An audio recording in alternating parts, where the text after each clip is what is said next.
जय हिंद दोस्तों, Sandeep tricky math special YouTube channel में आप सभी का स्वागत है। बिहार पुलिस कांस्टेबल नई भर्ती 2023 जिसमें टोटल पोस्ट है 21,391। इस पोस्ट के लिए लूसेंट से चुनिंदा 80 महत्वपूर्ण प्रश्न लेकर आए हैं और ऐसा ही प्रश्न आपके एग्ज़ाम में भी देखने को मिलेगा, तो एक भी प्रश्न मिस नहीं कीजिएगा।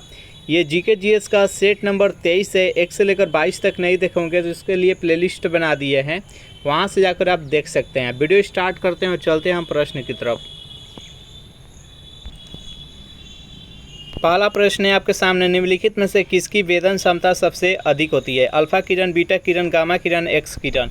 बताइए यहाँ पर एक नंबर प्रश्न का सही आंसर क्या है? तो सबसे अधिक वेदन क्षमता किसकी होती है? तो गामा किरण की। इसका राइट आंसर है ऑप्शन नंबर सी।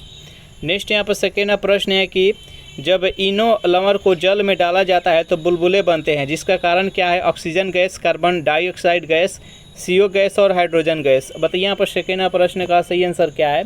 तो जो भी कैंडिडेट ऑप्शन नंबर बी के साथ जा रहे हैं, कार्बन डाइऑक्साइड गैस बता रहे हैं, बिल्कुल ही सही जवाब है। तीन प्रश्न है कि एल्युमिनियम बनाने के लिए कौन से मुख्य खनिज का प्रयोग होता है? हेमाटाइट, लिग्नाइट, बॉक्साइड और मैग्नेटाइट। बताइए यहाँ पर तीनों प्रश्न का सही आंसर क्या है? तो बॉक्साइड होता है। जो भी कैंडिडेट यहाँ पर ऑप्शन नंबर सी के साथ जा रहे हैं, बिल्कुल ही सही जवाब है। नेक्स्ट यहाँ पर चार प्रश्न है कि क्वांटम संख्या कितने प्रकार की होती है? 5, 2, 3, 4। बताइए यहाँ पर चार प्रश्न का सही आंसर क्या है? तो क्वांटम संख्या 4 प्रकार की होती है। इसका राइट आंसर है ऑप्शन नंबर डी। 5 प्रश्न है आपके सामने, निम्नलिखित में से कौन सा एक सुमिलित नहीं है? डेसिबल जो कि ध्वनि के प्रबलता की इकाई है, सही है। अश्व शक्ति जो कि शक्ति का इकाई, यहाँ पर समुद्री मील नौ संचालन की दूरी की इकाई और सेल्सियस ऊष्मा की इकाई। तो जो भी कैंडिडेट यहाँ पर 5 प्रश्न का ऑप्शन नंबर डी बता रहे हैं, सेल्सियस यहाँ तो ऊष्मा की इकाई दिया है जो कि गलत है। ऊष्मा का है या तो जूल हो जाएगा और नहीं तो कैलोरी हो जाएगा, तो इसका राइट आंसर है ऑप्शन नंबर डी। नेक्स्ट यहाँ पर 6 प्रश्न है कि एक तूफान में कुछ घरों की छतें उड़ जाती है और यह किसके अनुसार उड़ती है? जड़ता के नियम के कारण। ऑप्शन नंबर यहाँ पर बी है बर्नौली का सिद्धांत, सी है आर्किमिडीज का सिद्धांत और डी है पास्कल का सिद्धांत। बताइए यहाँ पर 6 प्रश्न का सही आंसर क्या है? जो भी कैंडिडेट यहाँ पर ऑप्शन नंबर बी के साथ जा रहे हैं, बर्नौली का सिद्धांत, बिल्कुल ही सही जवाब है। नेक्स्ट यहाँ पर 7 प्रश्न है, जब अधिक ऊंचाई पर वायुयान से आकाश को देखा जाता है तो उसका रंग कैसा दिखाई देता है? नीला, काला, सफ़ेद और लाल। बताइए यहाँ पर 7 प्रश्न का सही आंसर क्या है? तो जो भी कैंडिडेट यहाँ पर ऑप्शन नंबर बी के साथ जा रहे हैं, काला बता रहे हैं, बिल्कुल ही सही जवाब है। 8 प्रश्न है आपके सामने कि यदि हम लोलक को किसी द्रव से भरे बर्तन में लटका दे तो उसके समय पर क्या परिवर्तन होगा? जल्दी से बताइए यहाँ पर 8 प्रश्न का सही आंसर क्या है? तो लोलक शीघ्र ही रुक जाएगी। इसका राइट आंसर है ऑप्शन नंबर बी। 9 प्रश्न है कि घरेलू विद्युत सप्लाई के दौरान काले रंग का जो आवरण युक्त तार होता है वो किसका सूचक होता है? विद्युत तार, भू तार है, उदासीन तार है और फ्यूज तार है। बताइए यहाँ पर 9 प्रश्न का सही आंसर क्या है? जो भी कैंडिडेट ऑप्शन नंबर सी के साथ जा रहे हैं वह उदासीन तार है। इसका राइट आंसर है ऑप्शन नंबर सी। 10 प्रश्न है कि किस धातु पर प्रतिरोध न्यूनतम होता है? गोल्ड, सिल्वर, कॉपर और एल्युमिनियम। बताइए यहाँ पर 10 प्रश्न का सही आंसर क्या है? तो किस धातु का पर न्यूनतम प्रतिरोध होता है? जिसमें प्रतिरोध न्यूनतम होगा उसमें विद्युत धारा सबसे तीव्र गति से सप्लाई होगी, तो चांदी हो जाएगा। जो भी कैंडिडेट यहाँ पर ऑप्शन नंबर बी के साथ जा रहे हैं, बिल्कुल ही सही जवाब है। सेशन अच्छा लग रहा है तो वीडियो को लाइक कर दीजिए, अपने दोस्तों के पास शेयर कर दीजिए और जो भी कैंडिडेट अभी तक इस चैनल को सब्सक्राइब नहीं किए होंगे तो चैनल को फटाफट सब्सक्राइब कर लीजिए। नेक्स्ट यहाँ पर 11 प्रश्न है कि निम्नलिखित में से कौन सा बहुलक जैव निम्नीकृत नहीं किया जा सकता है? सेलुलोज, स्टार्च, प्रोटीन और PVC। बताइए यहाँ पर 11 प्रश्न का सही आंसर क्या है? तो 11 प्रश्न का जो भी कैंडिडेट यहाँ पर ऑप्शन नंबर डी के साथ जा रहे हैं, PVC बता रहे हैं, बिल्कुल ही सही जवाब है। नेक्स्ट यहाँ पर 12 प्रश्न है आपके सामने कि अफीम किस पौधे से प्राप्त होता है? चारों ऑप्शन देखिए और बताइए यहाँ पर 12 प्रश्न का सही आंसर क्या है? अफीम किस पौधे से प्राप्त किया जाता है? तो पेपावर सेमनीफेरम से। जो भी कैंडिडेट यहाँ पर ऑप्शन नंबर ए के साथ जा रहे हैं, बिल्कुल ही सही जवाब है। नेक्स्ट यहाँ पर 13 प्रश्न है आपके सामने कि मानव भ्रूण का हृदय कब स्पंदन करने लगता है? अपने परिवर्धन के प्रथम सप्ताह में, अपने परिवर्धन से तृतीय सप्ताह में, अपने परिवर्धन से चतुर्थ सप्ताह में, अपने परिवर्धन के छठे सप्ताह में। बताइए यहाँ पर 13वां प्रश्न का सही आंसर क्या है। तो जो भी कैंडिडेट यहाँ पर ऑप्शन नंबर सी के साथ जा रहे हैं, अपने परिवर्धन के चतुर्थ सप्ताह, बिल्कुल ही सही जवाब है। नेक्स्ट यहाँ पर 14वां प्रश्न है आपके सामने कि दूध में प्रोटीन और कार्बोहाइड्रेट के अतिरिक्त पोषणदायक अन्य तत्व सम्मिलित है, वो कौन कौन सा है, जल्दी से बताइए। यहाँ पर 14वां प्रश्न का सही आंसर क्या है। तो कैल्शियम और पोटेशियम भी होता है, इसका राइट आंसर है वो ऑप्शन नंबर बी हो जाएगा। नेक्स्ट यहाँ पर 15वां प्रश्न है कि किसमें केंद्रक झिल्ली नहीं होती है। चारों ऑप्शन देखिए और बताइए यहाँ पर 15वां प्रश्न का सही आंसर क्या है, किसमें केंद्रक झिल्ली नहीं होती है। 15वां प्रश्न का जो भी कैंडिडेट ऑप्शन नंबर बी के साथ जा रहे हैं, मोनेरा बता रहे हैं, बिल्कुल ही सही जवाब है, मोनेरा में केंद्रक झिल्ली नहीं होती है। 16वां प्रश्न है कि शरीर के जोड़ों में गठिया रोग निम्नलिखित में से किसके जमाव से होता है, यूरिया, यूरिक एसिड, एल्बुमिन और कोलेस्ट्रॉल। बताइए यहाँ पर 16वां प्रश्न का सही आंसर क्या है। तो यूरिक एसिड, जो भी कैंडिडेट यहाँ पर ऑप्शन नंबर बी के साथ जा रहे हैं, बिल्कुल ही सही जवाब है। चलिए नेक्स्ट यहाँ पर 17वां प्रश्न है आपके सामने, निम्नलिखित में से किसमें विटामिन ए की मात्रा अधिक होती है, पत्ता गोभी में, गाजर में, फूल गोभी और पालक में। बताइए यहाँ पर 17वां प्रश्न का सही आंसर क्या है। तो किसमें विटामिन ए सबसे अधिक होती है, तो गाजर में। जो भी कैंडिडेट यहाँ पर ऑप्शन नंबर बी के साथ जा रहे हैं, बिल्कुल ही सही जवाब है। नेक्स्ट यहाँ पर 18वां प्रश्न देखते हैं। प्रश्न है आपके सामने, निम्न में से किसमें लिंग गुणसूत्र नहीं होते, बंदर में, चीता में, तितली में और छिपकली में। बताइए यहाँ पर 18वां प्रश्न का सही आंसर क्या है, निम्न में से किसमें लिंग गुणसूत्र नहीं होता है। 18वां प्रश्न का जो भी कैंडिडेट ऑप्शन नंबर डी के साथ जा रहे हैं, छिपकली बता रहे हैं, बिल्कुल ही सही जवाब है। 19वां प्रश्न है आपके सामने कि रक्त में लाल रंग निम्न में से किसके कारण होता है, प्लाज्मा, हीमोग्लोबिन, हीमोसाइनिन और WBC। बताइए यहाँ पर 19वां प्रश्न का सही आंसर क्या है। तो रक्त का जो लाल रंग दिखाई देता है वो हीमोग्लोबिन के कारण। जो भी कैंडिडेट यहाँ पर ऑप्शन नंबर बी के साथ जा रहे हैं, बिल्कुल ही सही जवाब है। नेक्स्ट यहाँ पर 20वां प्रश्न है आपके सामने कि टाइफाइड और हैजा किस प्रकार के रोगों का उदाहरण है, संक्रामक रोगों के, वायुजनित रोगों के, जल जनित रोगों के और उपयुक्त में से कोई नहीं। बताइए यहाँ पर 20वां प्रश्न का सही आंसर क्या है। तो जो टाइफाइड और हैजा रोग होता है यह जल जनित रोग है, इसका राइट आंसर है ऑप्शन नंबर सी। अगर इस सेशन का आपको PDF चाहिए तो उसके लिए टेलीग्राम ग्रुप बना दिया, जिसका लिंक इसी वीडियो के नीचे डिस्क्रिप्शन में मिल जाएगा, वहां से ज्वाइन करके इसका PDF डाउनलोड कर सकते हैं। नेक्स्ट यहाँ पर 21वां प्रश्न है आपके सामने कि भारत सरकार द्वारा बीमा नियामक एवं विकास प्राधिकरण की स्थापना कब की गई थी। चारों ऑप्शन देखिए और बताइए यहाँ पर इस प्रश्न का सही आंसर क्या है। जो भी कैंडिडेट यहाँ पर ऑप्शन नंबर ए के साथ जा रहे हैं, अप्रैल 2000 ईस्वी में, बिल्कुल ही सही जवाब। नेक्स्ट यहाँ पर 22वां प्रश्न है आपके सामने कि रुपये की परिवर्तनीयता का क्या तात्पर्य है। चारों ऑप्शन देखिए और बताइए यहाँ पर इस प्रश्न का सही आंसर क्या है। तो 22वां प्रश्न का जो भी कैंडिडेट यहाँ पर ऑप्शन नंबर सी के साथ जा रहे हैं, यानी रुपये को कुछ अन्य मुद्राओं और अन्य प्रमुख मुद्राओं को रुपये में मुक्त रूप से परिवर्तित कर देने की अनुमति, इसका राइट आंसर है ऑप्शन नंबर सी। नेक्स्ट यहाँ पर 23वां प्रश्न है कि मुद्रा अवमूल्यन का क्या अर्थ होता है। ऑप्शन नंबर ए देख लीजिए, यहाँ पर अंतर्राष्ट्रीय व्यापार में प्रयुक्त प्रमुख मुद्राओं की तुलना में मूल्य में गिरावट। ऑप्शन नंबर यहाँ पर बी, सी और डी देख लीजिए और जल्दी से बताइए यहाँ पर इस प्रश्न का सही आंसर क्या है। तो मुद्रा अवमूल्यन का क्या अर्थ होता है। तो अंतर्राष्ट्रीय व्यापार में प्रयुक्त प्रमुख मुद्राओं की तुलना में मूल्य में गिरावट होना, इसका राइट आंसर है option number A. Next question देखते हैं। 24वां प्रश्न है कि माल ढुलाई की क्षमता की दृष्टि से भारत का सबसे बड़ा बंदरगाह कौन सा है। जवाहरलाल नेहरू पोर्ट ट्रस्ट, कांडला, तूतीकोरिन और पारादीप। बताइए यहाँ पर 24वां प्रश्न का सही आंसर क्या है। जो भी कैंडिडेट यहाँ पर ऑप्शन नंबर बी के साथ जा रहे कांडला, बिल्कुल ही सही जवाब है। नेक्स्ट यहाँ पर 25वां प्रश्न है आपके सामने कि देश में पंचायती राज का क्रियान्वयन करने वाला पहला राज्य कौन सा है। आंध्र प्रदेश, राजस्थान, बिहार और सिक्किम। बताइए यहाँ पर 25वां प्रश्न का सही आंसर क्या है। तो सबसे पहले पंचायती राज व्यवस्था कहाँ लागू हुआ था, तो राजस्थान में, और दूसरे स्थान पर आंध्र प्रदेश, इसका राइट आंसर है ऑप्शन नंबर बी। नेक्स्ट यहाँ पर 26वां प्रश्न है कि भुगतान व्यय आइटम है। चारों ऑप्शन देखिए और बताइए यहाँ पर 26वां प्रश्न का सही आंसर क्या है। तो भुगतान व्यय आइटम है एक राजस्व व्यय का, इसका राइट आंसर है ऑप्शन नंबर ए। नेक्स्ट यहाँ पर 27वां प्रश्न है कि सरकारी व्यय को नियंत्रित करने का प्राधिकारी कौन है। आरबीआई, नीति आयोग, वित्त मंत्रालय और वित्त आयोग। बताइए यहाँ पर 27वां प्रश्न का सही आंसर क्या है। तो 27वां प्रश्न का सही आंसर जो भी कैंडिडेट ऑप्शन नंबर सी के साथ जा रहे वित्त मंत्रालय बता रहे हैं, बिल्कुल ही सही जवाब है। नेक्स्ट यहाँ पर 28वां प्रश्न है आपके सामने। निम्न में से किस संदर्भ में कभी कभी समाचारों में एम्बर बॉक्स, ब्लू बॉक्स और ग्रीन बॉक्स शब्द देखने को मिलता है। WTO मामला, सार्क मामला, UNFCCC मामला और FTA पर भारत EU वार्ता। बताइए यहाँ पर 28वां प्रश्न का सही आंसर क्या है। तो WTO मामला, इसका राइट आंसर है option number A. Next question देखते हैं यहाँ पर। प्रश्न है आपके सामने कि भारत का निम्न में से कौन सा श्रम संघ सबसे प्राचीन है। चारों ऑप्शन देखिए और बताइए यहाँ पर 29वां प्रश्न का सही आंसर क्या है। जो भी कैंडिडेट ऑप्शन नंबर सी के साथ जा रहे हैं ए टक, बिल्कुल ही सही जवाब है।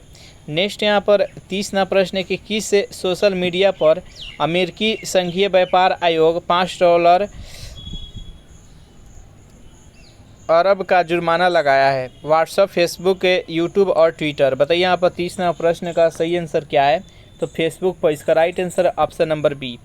नेक्स्ट यहाँ पर 31वां प्रश्न है कि कलारीपायट किस राज्य का मार्शल आर्ट है। मध्य प्रदेश, मिजोरम, नागालैंड और केरल। बताइए यहाँ पर 31वां प्रश्न का सही आंसर क्या है। जो भी कैंडिडेट यहाँ पर ऑप्शन नंबर डी के साथ जा रहे हैं केरल बता रहे हैं, बिल्कुल ही सही जवाब है।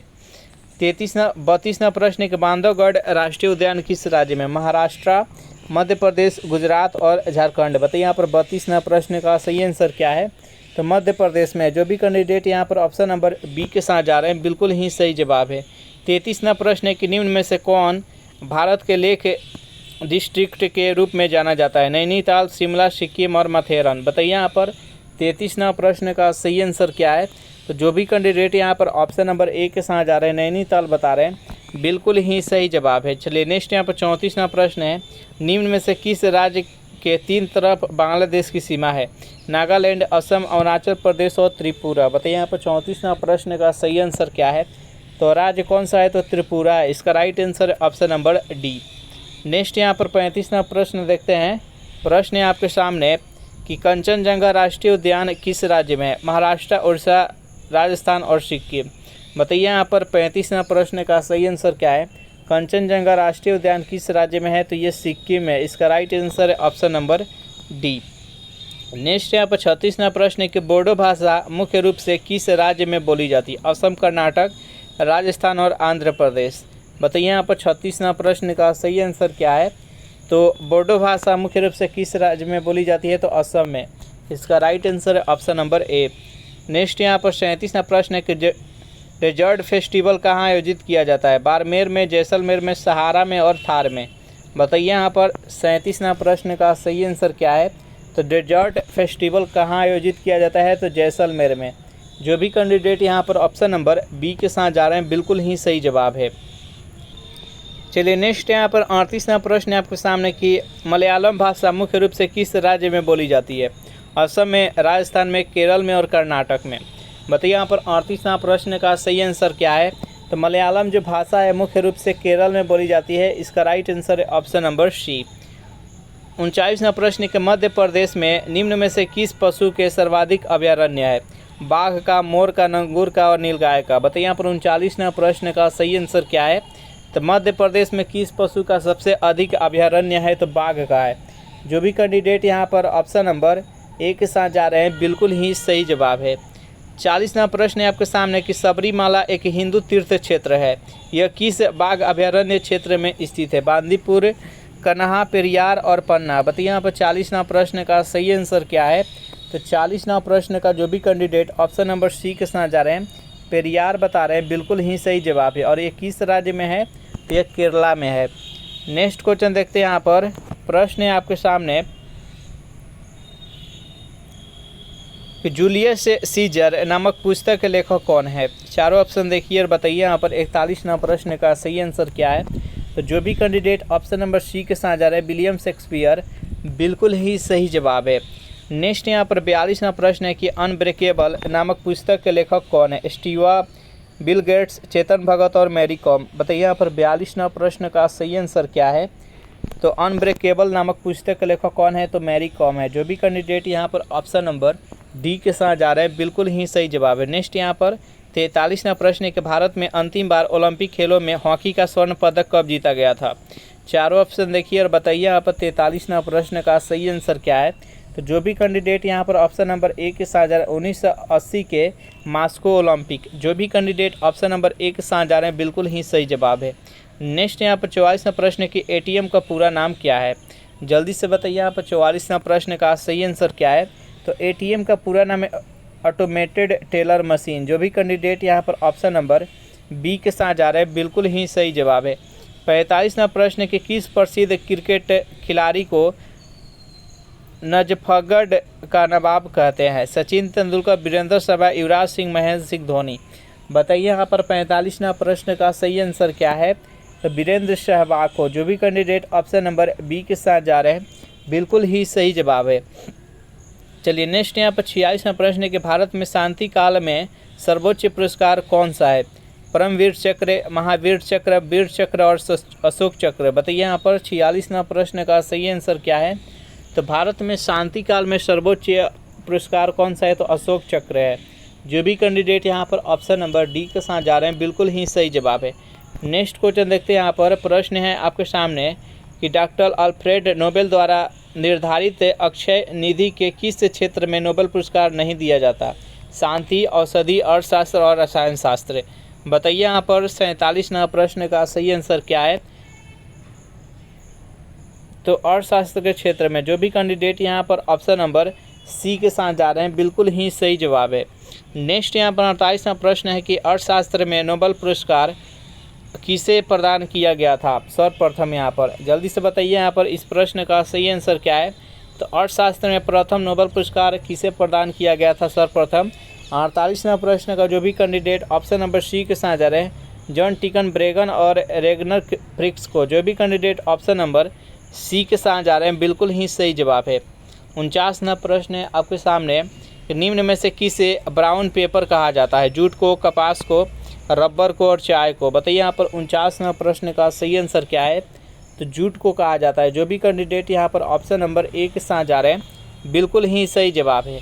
चलिए नेक्स्ट यहाँ पर 50वां प्रश्न है कि किस देश को समुद्रों की रानी कहा जाता है। फ्रांस को, जर्मनी को, ब्रिटेन को और इटली को। बताइए यहाँ पर 50वां प्रश्न का सही आंसर क्या है।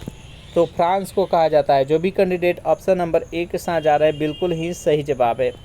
चलिए नेक्स्ट यहाँ पर 51वां प्रश्न है आपके सामने, निम्न में से किस एक की अध्यक्षता ऐसे के द्वारा होती है जो उसका सदस्य नहीं होता है। लोकसभा, विधानसभा, राज्यसभा और मंत्रिपरिषद। बताइए यहाँ पर 51वां प्रश्न का सही आंसर क्या है। निम्न में से किसका अध्यक्षता वे व्यक्ति करते हैं जो उसका सदस्य नहीं होते हैं। तो राज्यसभा हो जाएगा। जो भी कैंडिडेट ऑप्शन नंबर सी के साथ जा रहे हैं, बिल्कुल ही सही जवाब है। राज्यसभा का अध्यक्षता कौन करता है। तो उपराष्ट्रपति करते हैं, जो कि राज्यसभा के सदस्य नहीं होते हैं। नेक्स्ट यहाँ पर 52वां प्रश्न है कि भारत का प्रधानमंत्री क्या होता है। बताइए यहाँ पर 52वां प्रश्न का सही आंसर क्या है। निर्वाचित होते हैं, चयनित होते हैं, मनोनीत होते हैं और ऑप्शन नंबर डी है कि नियुक्त होते हैं। जल्दी से बताइए। तो जो भी कैंडिडेट ऑप्शन नंबर डी के साथ जा रहे हैं, नियुक्त होते हैं, बिल्कुल ही सही जवाब है। 53वां प्रश्न की कैबिनेट का तात्पर्य है। जल्दी से बताइए यहाँ पर 53वां प्रश्न का सही आंसर क्या है। तो 53वां प्रश्न का जो भी कैंडिडेट ऑप्शन नंबर बी के साथ जा रहे हैं, कैबिनेट स्तर की मंत्री, बिल्कुल ही सही जवाब है। इसका राइट आंसर है ऑप्शन नंबर बी। 54वां प्रश्न है कि भारत का प्रधानमंत्री बनने के लिए न्यूनतम आयु कितनी होनी चाहिए। बताइए यहाँ पर 54वां प्रश्न का सही आंसर क्या है। तो देखिए, भारत का प्रधानमंत्री बनने के लिए न्यूनतम आयु 25 वर्ष होना चाहिए। इसका राइट आंसर हो जाएगा ऑप्शन नंबर बी। राज्यसभा और विधान परिषद के सदस्य बनने के लिए न्यूनतम आयु 30 वर्ष होना चाहिए। राज्यपाल, राष्ट्रपति, उपराष्ट्रपति बनने के लिए न्यूनतम आयु है जो कि 35 वर्ष होना चाहिए। और ग्राम पंचायत का चुनाव लड़ने के लिए न्यूनतम आयु 21 वर्ष होना चाहिए। लोकसभा और विधानसभा के चुनाव लड़ने के लिए न्यूनतम आयु 25 वर्ष होना चाहिए। 55वां प्रश्न कि जो व्यक्ति संसद का सदस्य नहीं है, केंद्रीय मंत्री रह सकता है 1 वर्ष के लिए, 6 माह के लिए, 3 माह के लिए और 1 माह के लिए। बताइए यहाँ पर 55वां प्रश्न का सही आंसर क्या है। तो वह 6 माह के लिए रह सकता है। इसका राइट आंसर है ऑप्शन नंबर बी। नेक्स्ट यहाँ पर 56वां प्रश्न है कि किस सदन के सदस्यों के द्वारा बहुमत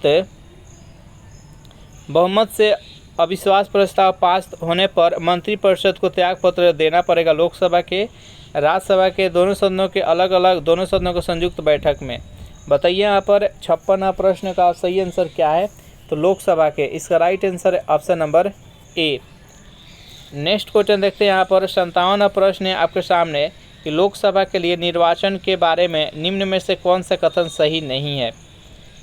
चारों ऑप्शन देखिए और बताइए यहाँ पर इस प्रश्न का सही आंसर क्या है। तो यहाँ पर 57वां प्रश्न का जो भी कैंडिडेट ऑप्शन नंबर सी के साथ जा रहे हैं, निर्वाचनों के लिए मतदाताओं की सूची को राष्ट्रपति के निर्देशन और नियंत्रण में तैयार किया जाता है। इसका right answer option number C. यह कथन है जो कि गलत है। बाकी यहाँ पर जो 3 कथन दिया गया है ए, बी और डी जो कि बिल्कुल सही है। नेक्स्ट क्वेश्चन देखते हैं यहाँ पर कि लोकसभा के चुनाव का कोई प्रत्याशी अपनी जमानत खो देता है यदि उसे प्राप्त न हो सके। वैध मतों का 1/3, वैध मतों का 1/4, वैध मतों का 1/5 और डी है उपयुक्त में से कोई नहीं। बताइए यहाँ पर 58वां प्रश्न का सही आंसर क्या है। जो भी कैंडिडेट यहाँ पर ऑप्शन नंबर डी के साथ जा रहे हैं उपयुक्त में से कोई नहीं, बिल्कुल ही सही जवाब है। चलिए नेक्स्ट यहाँ पर 59वां प्रश्न है कि लोकसभा में राज्यों के किस आधार पर सीटों आवंटित की जाती है। जनसंख्या, क्षेत्रफल, गरीबी और भाषा। बताइए पर 59वां प्रश्न का सही आंसर क्या है। तो जनसंख्या के आधार पर जिस राज्य में जनसंख्या अधिक होगा वहाँ पर लोकसभा की सीटें अधिक होगी। इसका राइट आंसर है ऑप्शन नंबर ए। नेक्स्ट यहाँ पर 60वां प्रश्न है आपके सामने कि निम्न संवैधानिक संशोधन में से कौन से राज्यों से निर्वाचित होने वाला लोकसभा के सदस्यों की संख्या में वृद्धि करने से संबंधित है। चारों ऑप्शन देखिए और बताइए यहाँ पर 60वां प्रश्न का सही आंसर क्या है। तो जो भी कैंडिडेट यहाँ पर ऑप्शन नंबर सी के साथ जा रहे हैं यानी 7वां और 31वां बिल्कुल ही सही जवाब है। चलिए नेक्स्ट यहाँ पर 61वां प्रश्न है कि भारत में प्रथम रेलवे लाइन किस कर्नल के समय में बिछाई गई थी। Lord Dalhousie, Lord Curzon, Lord बेलेजली, लॉर्ड लीटन। मतलब यहाँ पर 61वां प्रश्न का सही आंसर क्या है। 61वां प्रश्न का जो भी कैंडिडेट ऑप्शन नंबर ए के साथ जा रहे हैं लॉर्ड डलहौजी, बिल्कुल ही सही जवाब है। नेक्स्ट यहाँ पर 62वां प्रश्न की बिंदुसार के शासनकाल में कहाँ पर विद्रोह हुआ था। चारों ऑप्शन देखिए और बताइए यहाँ पर 62वां प्रश्न का सही आंसर क्या है। तो तक्षशिला में। जो भी कैंडिडेट यहाँ पर ऑप्शन नंबर सी के साथ जा रहे हैं बिल्कुल ही सही जवाब है। नेक्स्ट यहाँ पर 63वां प्रश्न है कि सांची में स्थित बौद्ध स्मारकों का निर्माण किसने किया था। मुगल राजवंश ने, मौर्य राजवंश ने। इन्हीं दोनों ऑप्शन में से बताइए यहाँ पर 63वां प्रश्न का सही आंसर क्या है। देखिए सांची में जो स्थित है बौद्ध स्मारक, इसका निर्माण मौर्य राजवंशों के द्वारा किया गया था यानी सम्राट अशोक के द्वारा। इसका राइट आंसर है option number B. Next question देखते हैं यहाँ पर प्रश्न है आपके सामने, दक्षिणापति की पदवी सबसे पहले किसने ग्रहण की थी। चारों ऑप्शन देखिए और बताइए यहाँ पर 64वां प्रश्न का सही आंसर क्या है। जो भी कैंडिडेट यहाँ पर ऑप्शन नंबर सी के साथ जाना है श्री सातकर्णी, बिल्कुल ही सही जवाब है। नेक्स्ट यहाँ पर 65वां प्रश्न है कि प्राचीन भारत के एक विख्यात चिकित्सक धन्वंतरी किसके दरबार की शोभा थे। समुद्रगुप्त, अशोक, चंद्रगुप्त, विक्रमादित्य और कनिष्क। बताइए यहाँ पर 65वां प्रश्न का सही आंसर क्या है। तो चंद्रगुप्त विक्रमादित्य। जो भी कैंडिडेट यहाँ पर ऑप्शन नंबर सी के साथ जा रहे हैं बिल्कुल ही सही जवाब है। नेक्स्ट यहाँ पर 66वां प्रश्न है कि निम्न में से कौन सा अजंता गुफाओं के संबंध में सही नहीं है। वे महाराष्ट्र में स्थित है, वे बौद्ध कला से सज्जित है, वे प्राचीन भारत में प्रयुक्त तकनीकों को दर्शाती है, उसमें फूल पत्तियों का चित्र नहीं है। बताइए यहाँ पर 66वां प्रश्न का सही आंसर क्या है। तो वे प्राचीन भारत में प्रयुक्त तकनीकों को दर्शाती है, जो कि गलत है। इसका राइट आंसर है ऑप्शन नंबर सी। 67वां प्रश्न है कि निम्नलिखित में से किस मंदिर परिसर में एक भारी भरकम नंदी की मूर्ति है जिसे भारत की विशालतम नंदी मूर्ति माना जाता है। बृहदेश्वर मंदिर, लिंगराज मंदिर, कंदरिया महादेव मंदिर और लेपाक्षी मंदिर। बताइए यहाँ पर 67वां प्रश्न का सही आंसर क्या है। तो जो भी कैंडिडेट यहाँ पर ऑप्शन नंबर ए के साथ जाना बृहदेश्वर मंदिर, बिल्कुल ही सही जवाब है। नेक्स्ट यहाँ पर 68वां प्रश्न है कि चोलों का राज्य किस क्षेत्र में फैला था। विजयनगर क्षेत्र में, मालाबार तट पर, होयसल में, कोरोमंडल तट और दक्कन के कुछ भाग में। बताइए यहाँ पर 68वां प्रश्न का सही आंसर क्या है। तो कोरोमंडल तट और दक्कन के कुछ भाग। इसका right answer option number D. 69वां प्रश्न किस दक्षिण भारतीय राज्य में उत्तम ग्राम प्रशासक था। चेर, चालुक्य, चोल और बतापी। बताइए यहाँ पर इस प्रश्न का सही आंसर क्या है। जो भी कैंडिडेट यहाँ पर ऑप्शन नंबर सी के साथ जा रहे हैं, चोल, बिल्कुल ही सही जवाब है। नेक्स्ट यहाँ पर 70वां प्रश्न की कांग्रेस और मुस्लिम लीग के बीच प्रसिद्ध लखनऊ समझौते पर हस्ताक्षर कब हुआ था। 1913, 1914, 1915, 1916। बताइए यहाँ पर 70वां प्रश्न का सही आंसर क्या है। तो जो भी कैंडिडेट यहाँ पर ऑप्शन नंबर डी के साथ जा रहे हैं, 1916, बिल्कुल ही सही जवाब है। नेक्स्ट यहाँ पर 71वां प्रश्न है कि इंडियन नेशनल कांग्रेस और मुस्लिम लीग के बीच मैत्रेय का काल निम्न में से कौन सा था। जल्दी से बताइए यहाँ पर 71वां प्रश्न का सही आंसर क्या है।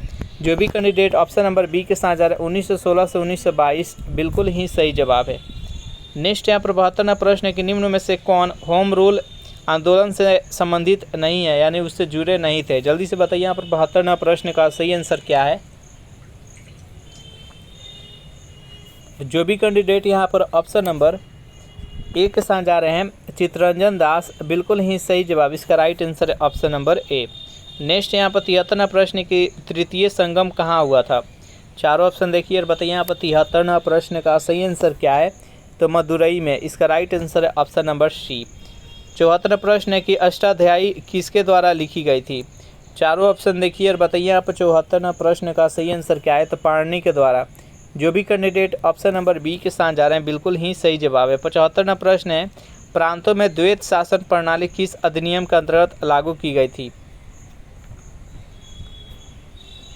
1892, 1919, 1909 और 1935। बताइए यहाँ पर इस प्रश्न का सही आंसर क्या है। तो 75वां प्रश्न का जो भी कैंडिडेट ऑप्शन नंबर सी के साथ जा रहा है, 1919, बिल्कुल ही सही जवाब है। 46वां प्रश्न है कि निम्नलिखित में से कौन भारतीय राष्ट्रीय कांग्रेस के स्थापना अधिवेशन में उपस्थित नहीं था। दादा भाई नौरोजी, जी सुब्रमण्यम अय्यर, जस्टिस रानाडे और सुरेंद्र नाथ बनर्जी। बताइए यहाँ पर 76वां प्रश्न का सही आंसर क्या है।